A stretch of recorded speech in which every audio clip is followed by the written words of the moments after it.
Hello everyone. Hello everyone. Today we will discuss about uh, some mathematical problem of probability theorem. ওকে, আজকে এই ভিডিওতে আমরা আলোচনা করব প্রবাবিলিটির কিছু বেসিক জিনিস। ঠিক আছে, মানে কিছু বেসিক টার্ম সম্পর্কে আলোচনা করব আজকে আমরা এই ভিডিওতে। ওকে, দেখো, প্রবাবিলিটি হচ্ছে বিএসসি ম্যাথামেটিক্সের একটা খুবই ইম্পর্টেন্ট জিনিস বা একটা খুবই ইম্পর্টেন্ট চ্যাপ্টার, যেটা না জানলেই নয়। ওকে, তা চলো আর দেরি না করে আজকের ক্লাসটা শুরু করে দেব। দেখো, এখানে আমরা ফার্স্টে কয়েকটা টার্ম সম্পর্কে আলোচনা করব। ঠিক আছে, কয়েকটা টার্ম সম্পর্কে আলোচনা করব। এক নম্বর টার্ম হচ্ছে এক্সপেরিমেন্ট। প্রথমে আমরা এক্সপেরিমেন্ট সম্পর্কে জানবো। What is the experiment? Experiment জিনিসটা কি? ঠিক আছে, এক্সপেরিমেন্ট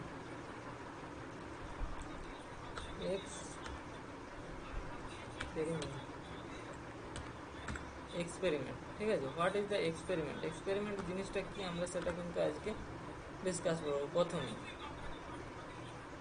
ওকে, তাহলে হোয়াট ইজ দ্য এক্সপেরিমেন্ট? এক্সপেরিমেন্টকে কিন্তু সাধারণত দুটি ভাগে ভাগ করা যায়। ঠিক আছে, এক্সপেরিমেন্টকে দুটি ভাগে ভাগ করা যায়।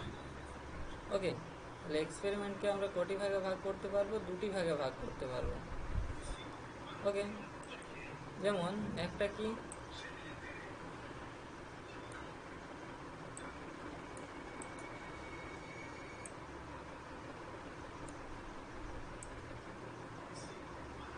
দুটি ভাগে ভাগ করতে পারবো এক্সপেরিমেন্ট। ঠিক আছে,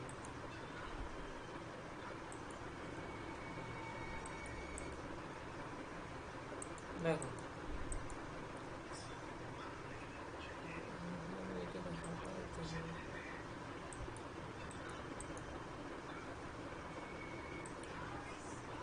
আচ্ছা, এক্সপেরিমেন্টকে আমরা দুটি ভাগে ভাগ করতে পারি। একটা কি না, এক নম্বর হচ্ছে তোমার, এক নম্বর কি না, এক নম্বর হচ্ছে ডিটারমিনিস্টিক এক্সপেরিমেন্ট। ঠিক আছে, ডিটারমিনিস্টিক এক্সপেরিমেন্ট। আর দু নম্বরটা হচ্ছে তোমার প্রবাবিলিস্টিক বা র্যান্ডম এক্সপেরিমেন্ট। ঠিক আছে, প্রবাবিলিস্টিক বা র্যান্ডম এক্সপেরিমেন্ট। ওকে, তো প্রথমে হচ্ছে তোমার কি না, ডিটারমিনিস্টিক এক্সপেরিমেন্ট, DETERMI, ডিটারমিনিস্টিক।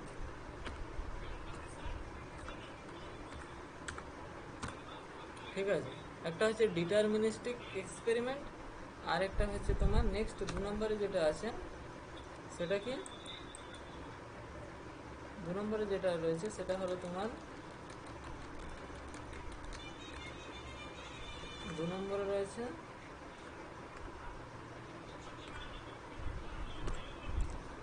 দু নম্বরে আছে কি না, র্যান্ডম এক্সপেরিমেন্ট বা প্রবাবিলিস্টিক এক্সপেরিমেন্ট। র্যান্ডম এক্সপেরিমেন্ট আছে, DAM।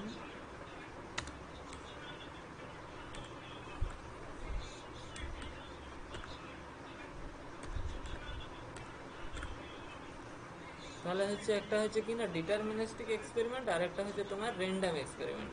এই দুটো এক্সপেরিমেন্ট সম্পর্কে আমরা আজকে আলোচনা করব। ঠিক আছে, তাহলে দেখো, প্রথমেরটা কি না, র্যান্ডম এক্সপেরিমেন্ট। তাহলে র্যান্ডম এক্সপেরিমেন্ট জিনিসটা কি? ঠিক আছে, প্রথমে প্রথমে হচ্ছে তোমার র্যান্ডম, প্রথমে হচ্ছে তোমার ডিটারমিনিস্টিক এক্সপেরিমেন্টটা সম্পর্কে জানতে হবে। তাহলে ডিটারমিনিস্টিক এক্সপেরিমেন্টটা কি জিনিস বটে? দেখো, যখন কোনো আমরা এক্সপেরিমেন্ট করব, ঠিক আছে, ধরো কোনো একটা এক্সপেরিমেন্ট করছি এবং সেই এক্সপেরিমেন্টের ফলে যে প্রবাব্য ভ্যালুগুলো, ঠিক আছে, যে ঘটনাগুলো ঘটার সম্ভাবনাগুলো, সেগুলো আমি যদি আগের থেকেই জানা থাকে আমার, বুঝা গেছে? ডিটারমিনিস্টিক এক্সপেরিমেন্ট বলতে যখন আমি কোনো এক্সপেরিমেন্ট করব, সেই এক্সপেরিমেন্টের ফলে যদি প্রবাবিলিটিটা জানা থাকে, অর্থাৎ কি ঘটনাটা ঘটবে সেটা যদি আমার জানা থাকে, তাহলে সেই এক্সপেরিমেন্টটাকে বলবো ডিটারমিনিস্টিক এক্সপেরিমেন্ট। ওকে, আর দু নম্বর যেটা র্যান্ডম এক্সপেরিমেন্ট, যখন আমরা কোনো একটা এক্সপেরিমেন্ট করছি এবং সেই এক্সপেরিমেন্টের যে ঘটনার যে ফলাফলটা সেটা আমার জানা নেই, ঠিক আছে, তখন সেই এক্সপেরিমেন্টটাকে বলবো আমরা র্যান্ডম এক্সপেরিমেন্ট বা প্রবাবিলিস্টিক এক্সপেরিমেন্ট। যেমন ডিটারমিনিস্টিক এক্সপেরিমেন্টের ক্ষেত্রে ধরো যে কোনো একটা এমন কয়েন রয়েছে যেখানে দুদিকেই হেড রয়েছে, যে কয়েনটা দুদিকেই হেড রয়েছে, এবার যদি ওই কয়েনটাকে তুমি টস করো তাহলে টস করলেই ওটা সবসময় কিন্তু হেডেই পড়বে, ঠিক আছে। যদি কোনো একটা কয়েন নেওয়া হয়, ওই কয়েনটার যদি দুদিকেই হেড থাকে তাহলে সেই কয়েনটাকে যদি তুমি টস করো তাহলে কিন্তু এটা অলওয়েজ কি হবে, হেডেই পড়বে, ঠিক আছে। তার মানে কি, সেখানে আমরা ডিটারমাইন করতে পারছি অলরেডি, মানে ঘটনাটা ঘটানোর এক্সপেরিমেন্টটা করার আগেই আমি ডিটারমাইন করতে পারছি যে ওটা হচ্ছে সবসময় হেডেই পড়বে, ঠিক আছে। আমি আগের থেকেই বলে দিতে পারছি যে ওটা হেড পড়বে, মানে ডিটারমাইন করা যাচ্ছে, ক্লিয়ার। তাহলে এই ধরনের যে এক্সপেরিমেন্টগুলো হয় তাকে বলা হয় ডিটারমিনিস্টিক এক্সপেরিমেন্ট, ক্লিয়ার। আর নেক্সট 2 নম্বরে যেটা রয়েছে সেটা হচ্ছে তোমার কি না, প্রবাবিলিস্টিক বা র্যান্ডম এক্সপেরিমেন্ট। প্রবাবিলিস্টিক বা র্যান্ডম এক্সপেরিমেন্টটা কি না, প্রবাবিলিস্টিক বা র্যান্ডম এক্সপেরিমেন্টটা হচ্ছে এরকম এমন একটা এক্সপেরিমেন্ট যেটাতে তুমি জানো না যে কি ঘটনাগুলো ঘটবে, ঠিক আছে, যেটাতে হচ্ছে তুমি জানো না কি ঘটনাগুলো ঘটার সম্ভাবনা রয়েছে বা কিগুলো ঘটবে, সেটা তোমার জানা নেই আগের থেকে। যেমন ধরো একটা নর্মাল যদি কয়েন হয়, ঠিক আছে, যার হেড আর টেল দুটোই রয়েছে, তাহলে এই ধরনের কয়েনটাকে যদি তুমি টস করো তাহলে তুমি কিন্তু এক্সাক্ট বলতে পারবে না যে হেডে আসবে না নাকি টেল আসবে, ঠিক আছে, এটা তুমি কিন্তু বলতে পারবে না, ক্লিয়ার। তাহলে এই ধরনের যে এক্সপেরিমেন্টটা সেটা হচ্ছে তোমার র্যান্ডম এক্সপেরিমেন্ট, বোঝা গেছে। এই চ্যাপ্টারের মধ্যে, এই প্রবাবিলিটি এই চ্যাপ্টারটার মধ্যে আমরা অ্যাকচুয়ালি র্যান্ডম এক্সপেরিমেন্ট সম্পর্কে আলোচনা করব, বা র্যান্ডম এক্সপেরিমেন্ট যাবতীয় জিনিস কিন্তু র্যান্ডম এক্সপেরিমেন্ট বিষয়ে আলোচনা করব, ঠিক আছে, ওকে। দেখো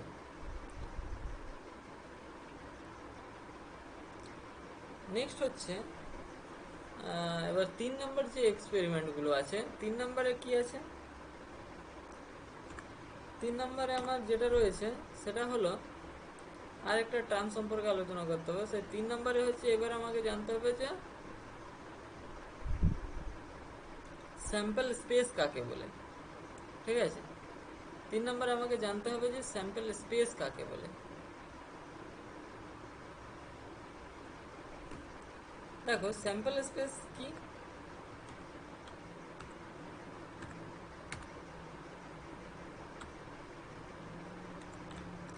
স্যাম্পল স্পেস জিনিসটা কি,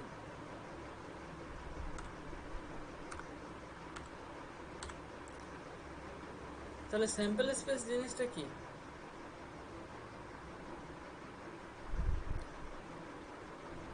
স্যাম্পল স্পেস হচ্ছে the set of all possible outcomes, ঠিক আছে, the set of all possible outcomes of the random experiment is called the sample space associated with it and it is generally denoted by S. স্যাম্পল space হচ্ছে কোনো একটা experiment করছো, ঠিক আছে, কোনো একটা এক্সপেরিমেন্ট করলে যে সম্ভাব্য আউটকামসগুলো আমাদের আসার সম্ভাবনা থাকে, যে সম্ভাব্য আউটকামসগুলো আমরা পাবো তাদের যে সেটটা সেটাকে কিন্তু স্যাম্পল স্পেস বলা হয়, বোঝা গেছে। তাহলে কোনো একটা এক্সপেরিমেন্ট করলে যে যে ঘটনাগুলো আসতে পারে তাদের যে সেটটা সেটাকে আমরা একটা স্যাম্পল স্পেস বলবো। সাপোজ মনে করো কোনো একটা কয়েনকে যদি তুমি টস করো, ঠিক আছে, কোনো একটা কয়েনকে টস করলে এবং সেই টস করার পর কি কি ঘটনা ঘটতে পারে, হয় হেড আসতে পারে না হয় টেল আসতে পারে, এই দুটো ঘটনার মধ্যে যে কোনো মানে যে কোনো একটা ঘটবে, তাই তো। তাহলে তাদের যে সেটটা, ঠিক আছে, তাদের যে সেটটা সেইটাকে কিন্তু আমরা কি বলবো, বলবো স্যাম্পল স্পেস বলবো, ঠিক আছে। তাদের যে সেটটা সেটাকে আমরা স্যাম্পল স্পেস বলবো। যেমন কোনো একটা কয়েনকে যদি টস করা হয় তাহলে কি আসতে পারে, হয় হেড আসতে পারে না হয় টেল আসতে পারে, এই দুটোর মধ্যে যে কোনো একটা আসতে পারে, ঠিক আছে, হয় হেড আসবে না হয় টেল আসবে। এইটা হচ্ছে আমাদের স্যাম্পল স্পেস। এবার যদি তোমার দুটি কয়েন টস করো, ঠিক আছে, দুটি কয়েন যদি টস করো সেক্ষেত্রে আমাদের যে স্যাম্পল স্পেসটা সেটা কি হবে? দুটো কয়েন যদি টস করা হয় সেক্ষেত্রে আমাদের যে স্যাম্পল স্পেসটা হবে সেটা হচ্ছে, প্রথমবার যদি দুটো কয়েনকে একসাথে টস করা হয় তাহলে ফার্স্টেরটাতেও হেড আসতে পারে, সেকেন্ডেরটাতেও হেড আসতে পারে। বোঝা গেছে? এবার ফার্স্টেরটাতে হেড আসতে পারে, সেকেন্ডেরটায় টেল আসতে পারে, এরকমও ঘটনা ঘটতে পারে। অথবা ফার্স্টেরটা টেল, সেকেন্ডেরটা হেড আসতে পারে, অথবা ঘটতে পারে দুটোতেই টেল আসতে পারে। বোঝা গেছে? দুটোতেই টেল আসতে পারে। এই সমস্ত ঘটনাগুলো ঘটবে। বোঝা গেছে? এই সমস্ত ঘটনাগুলো ঘটবে।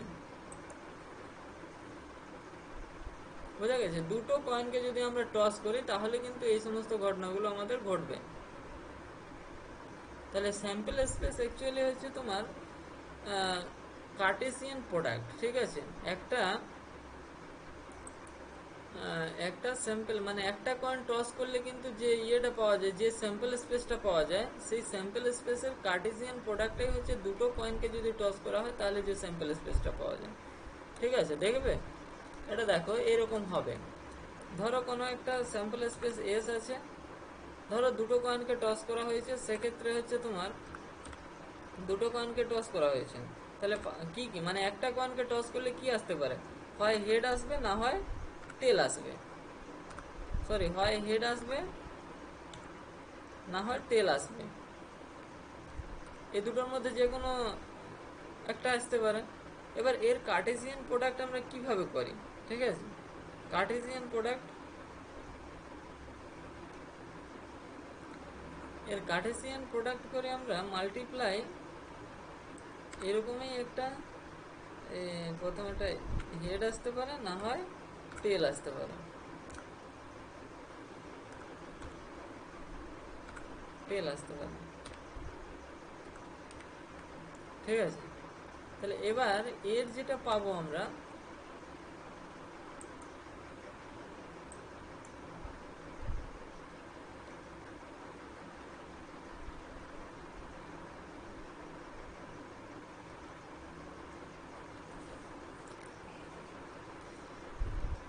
এটাকে যদি আমরা ভাঙি তাহলে কি পাবো? এটাকে আমরা যদি ভাঙি তাহলে যেটা পাবো সেটা হচ্ছে, দেখো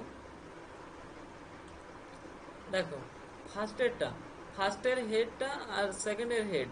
ঠিক আছে, এভাবে তো আমরা কার্টেসিয়ান প্রোডাক্ট করি, তাহলে এর সাথে এর প্রোডাক্ট করাটাই হচ্ছে কার্টেসিয়ান প্রোডাক্ট। তাহলে হেড আর হেড, তাহলে প্রথমে কি আসতে পারে? হেড আসতে পারে, তাই তো? প্রথমেরটাতে হেড আসতে পারে, আর সেকেন্ডেরটাও হেড আসতে পারে। ওকে, এবার কি আসতে পারে? প্রথমেরটাই হেড আসতে পারে, সেকেন্ডেরটাই টেল আসতে পারে। তাহলে প্রথমেরটাই হেড আসতে পারে অ্যান্ড সেকেন্ডেরটাই তোমার টেল আসতে পারে। ওকে, অথবা ফার্স্টেরটাই কি আসতে পারে? টেল আসতে পারে, সেকেন্ডেরটাতে তোমার হেড আসতে পারে। মানে প্রথমে এর সাথে এর করলাম, মানে এই হেড আর এই হেডে করলাম, এবার এই হেড এই টেলে করলাম, এবার কি এই টেলের সাথে এই হেডের হবে, এবার এই টেলের সাথে এই টেলের হবে। ক্লিয়ার হয়েছে? Cartesian product.